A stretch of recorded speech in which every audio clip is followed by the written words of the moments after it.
I don't know, don't know.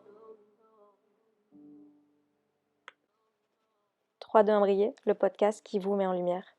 Je m'appelle Océane, je suis coach de vie. Quand vous rejoignez mon univers, on parle d'état d'esprit positif, des pensées, des émotions, comment redevenir ou devenir créateur de sa vie, ne plus subir sa vie, mais bien choisir. Parce qu'effectivement, il y a des choses que tu n'as pas forcément choisies quand tu étais enfant et tu as pu créer des blessures émotionnelles, des blessures d'enfance comme je les appelle.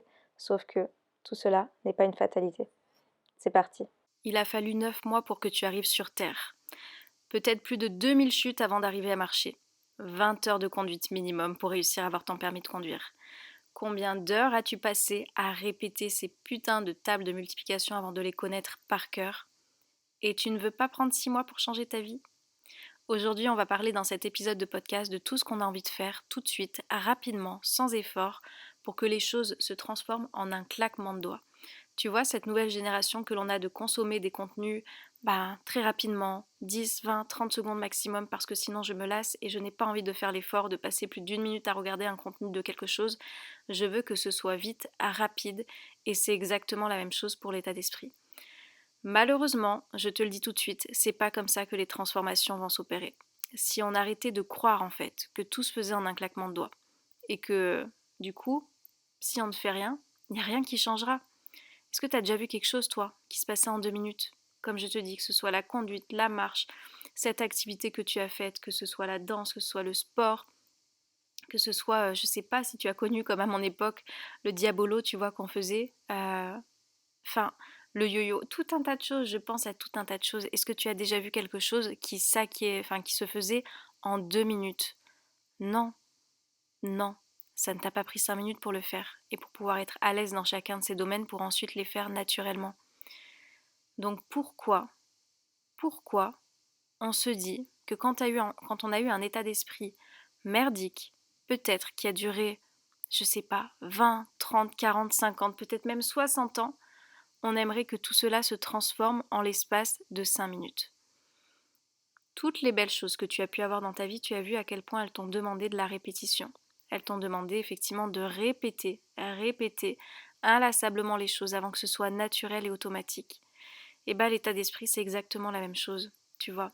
Tu peux pas espérer avoir de la confiance en toi du jour au lendemain juste parce que tu le décides.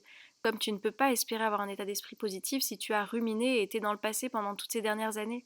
Évidemment que ça va te demander un effort. Évidemment que ça va pas être naturel. Évidemment que tu auras envie de renoncer parce que ça te paraîtra pénible de reprogrammer ce cerveau qui n'a pas l'habitude de penser de cette manière-là. En fait, il faut comprendre qu'on a des connexions neuronales qui se font en fonction de choses que tu répètes tout au long de ta vie. Donc tu vois, il y a des connexions neuronales qui aujourd'hui font que tu n'as plus besoin de penser pour faire les choses. Donc que ce soit pour mettre un pied devant l'autre, que ce soit pour te dire d'avoir appuyé là sur ce lien pour écouter cet épisode de podcast, il y a des choses que tu fais naturellement, tu vois. La chose la plus simple, comme je dis, qu'on a tous eu depuis enfant, j'espère pour la plupart, qui concerne l'hygiène. Voilà, chaque jour, tu te laves et tu te laves les dents. Et tu te demandes pas, est-ce que je suis motivée pour le faire aujourd'hui? Est-ce que j'ai assez de joie à l'intérieur de moi pour le faire? Non, tu le fais.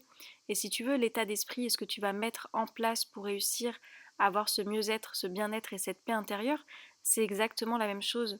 C'est pas attendre que tout aille bien dans ta vie pour réussir à avoir cet état d'esprit.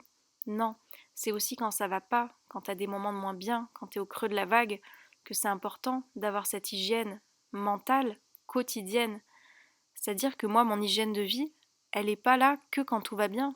C'est trop facile. Comme je dis, quand tout va bien, c'est hyper facile d'être optimiste. C'est hyper facile d'être positif. C'est hyper facile de trouver toutes les gratitudes que tu as eues dans ta journée. Par contre, quand tu vis des choses douloureuses, quand tu vis des choses vraiment merdiques au quotidien, c'est là où ça te demande le challenge, effectivement, d'avoir cet état d'esprit que tu as eu au quotidien pour te permettre de l'avoir même dans des situations très compliquées. Donc, je ne sais pas d'où tu pars, je ne sais pas ce que tu as vécu ces dernières années, ce qui fait que peut-être là tu ressasses, tu rumines depuis tout ce temps-là. Mais j'ai envie de te dire, ne crois pas que ça va te prendre 5 minutes, mais ne crois pas que ça va te prendre 20 ans non plus. Tu ne le sais peut-être pas encore, mais j'ai créé l'école de la vie, ce qu'on ne t'a pas appris quand tu étais petit. Je t'ai condensé plus de 15 ans d'expérience perso et professionnelle dans une formation en ligne où tu vas pouvoir transformer ta vie avec des outils, des techniques simples, des mises en pratique concrètes pour réussir justement à transformer ta vie. Et c'est pour ça, la moitié d'une année, qu'est-ce que ça représente en soi? Qu'est-ce que ça représente? Si tu sais et que tu es convaincu qu'à la fin, tu auras des bases, des fondations solides pour avoir cet état d'esprit positif à n'importe quel moment, que tu sauras accueillir en fait n'importe quelle émotion qui te traverse, même les plus inconfortables, même la déception, même l'impuissance, même la frustration, tu sauras accueillir ces émotions parce que tu auras la clé pour pouvoir le faire. Est-ce que 6 mois, c'est si énorme dans une vie au final? La moitié d'une année, ça passe tellement vite, tu vois. Là, à l'heure où je tourne en tous les cas cet épisode, nous sommes en juillet. Donc on vient d'écouler 6 mois de cette année 2023. Il nous reste 6 mois avant de terminer cette année 2023. Qu'est-ce que tu as fait jusqu'à présent? Est-ce que tu as travaillé sur cet état d'esprit?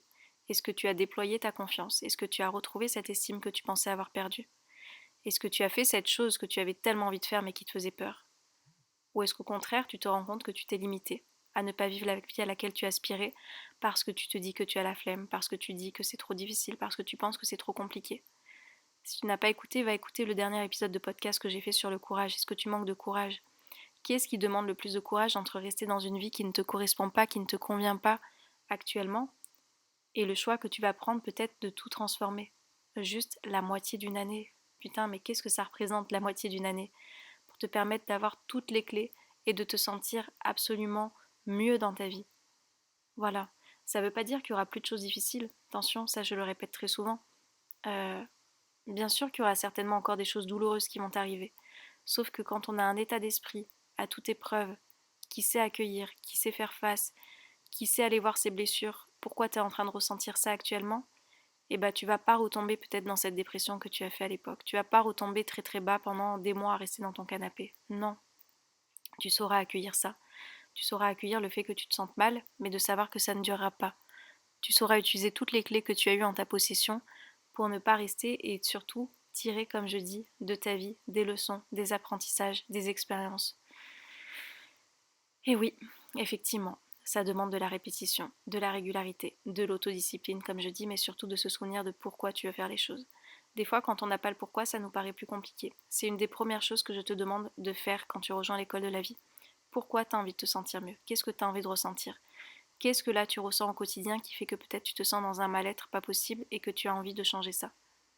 Ce pourquoi-là, ça va être ton leitmotiv, ça va être ton moteur pour tenir les fois où tu auras envie de lâcher.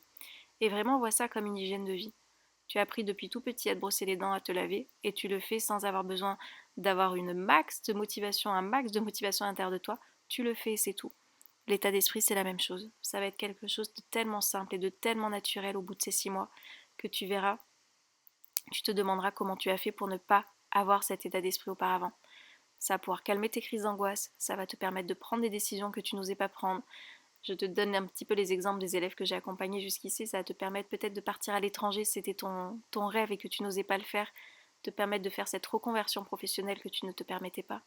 Ça va te permettre de mieux communiquer dans ton entourage, même si tu as l'impression que ça te demande beaucoup de vulnérabilité, tu vas savoir comment faire. Voilà, ça transforme une vie. Et effectivement, ça demande du temps. Mais qu'est-ce que ça représente la moitié d'une année pour te dire que toute ta vie peut être différente, peut évoluer positivement et te permettre d'être pleinement toi, d'oser, d'assumer et de réaliser tout ce dont tu as envie. Qu'est-ce que c'est la moitié d'une année? Alors si tu es décidé, je te laisse toutes les informations sur mon site internet www.briller.com, briller EZ à la fin. Et si tu as envie de rejoindre l'aventure de personnes qui ont déjà transformé leur vie en changeant leur état d'esprit et en sachant que oui, il y a la moitié d'une année pour ça, mais que c'est le temps qui te permettra pour toutes ces futures années d'avoir toutes les clés nécessaires pour aller ensuite ouvrir les portes de la confiance, de l'estime, de la positivité, de l'optimisme, voilà, du lâcher prise, des émotions, de réussir à comprendre ce qui se passe dans tes pensées. Donc la moitié d'une année, qu'est-ce que ça représente au final? Je te laisse les informations et je te dis à très bientôt pour un prochain épisode de podcast. Ciao ciao. I don't know.